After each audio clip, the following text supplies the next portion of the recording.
এ ঘন্টু, তুই গাছে ঝুলছিস কেন? আর কি বলবো ভাই, 3 দিন হাগি, তাই জন্য বউ বললো গাছে ঝুলে থাক, ঘরে আর কাঠ ভেঙে গেছে ঝুল থেকে, তাই জন্য বউ বললো গাছে ঝুলে থাক, তাই জন্য গাছে ঝুলে আছি।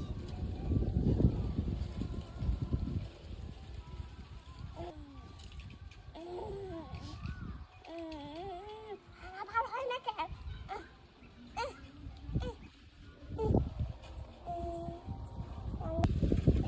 এবারে মনে হয় হাগা হবে।